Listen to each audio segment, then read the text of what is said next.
I'm David Holt, and I'm here to review the new Vega Old Time Wonder with a 12-inch pot. Now, when I get a banjo, I want to look and see how it's made, first of all.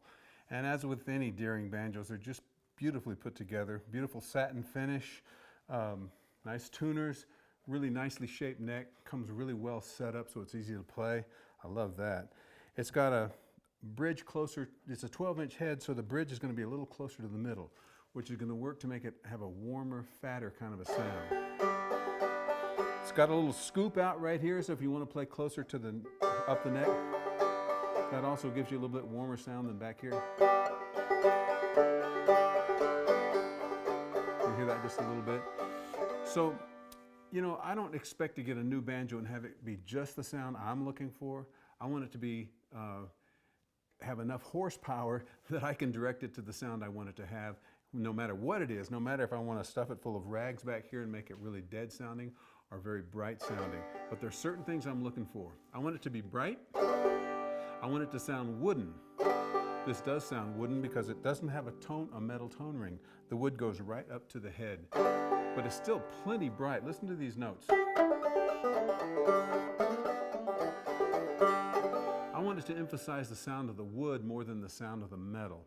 If you have a bluegrass banjo, you often want that really, each note individualized. Well, I want the notes to ring out too, but I want them to work together so they're not brash, and so they sound good together when you play a chord. Let's check that out. To me, that sounds really full. The chords are working together, all the notes are working together. Not one stands out, but you hear them all. Now, the one thing I always do when I get a banjo like this is, because it's a 12-inch head, it's got a lot of strings here behind the bridge, and those bridges are ringing out of tune to the banjo. So I like to take something like a piece of leather, weave it in and out of the strings, or here I'm just going to take a little piece of foam and put it back here, and that dampens that driven sound in the back there. Now it's got a very warm, pleasing sound. So let me play a little tune here for you. This is Cotton Eye Joe.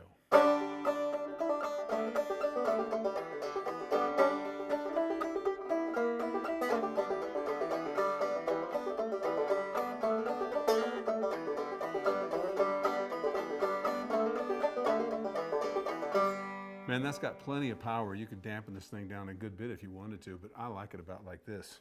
Now I want the high notes up the neck to be easy to play and clear. That's something very special because they can be kind of harsh and not a good sound. But on this banjo, listen.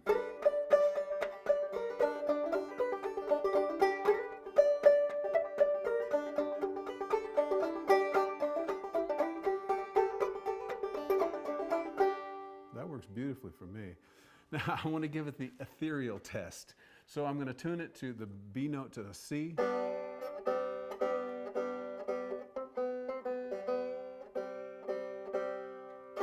Because I want the banjo to have personality. I don't want it just to be a bland thing, like a lot of instruments are these days. This is not. Listen to this. That just sounds really beautiful. And if you play a tune like this,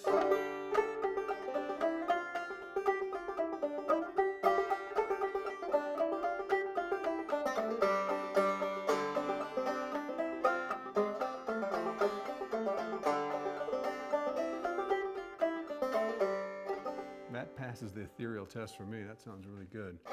So the next thing I want to know is, what is the low note going to sound like? Because I'm going to use this to sing with, and I want that low note to be strong. So I'm tuning this 4th string down to a C. So I'm in the double C tuning now. And my low note, it sounds good. I might even put a heavier gauge string on that low note, but it sounds good the way it is. That means I can really whang it.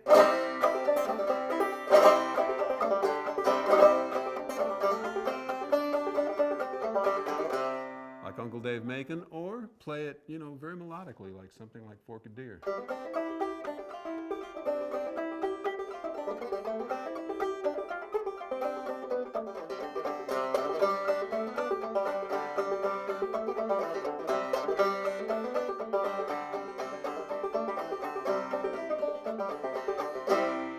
Yeah, that sounds great. So I'm going to close out here with a tune, an old tune called Stagger Lee, and I've just been reviewing the Old Time Wonder 12-inch pot. I think it's really a great banjo. I like it a lot. Thanks for listening. I'm David Holt.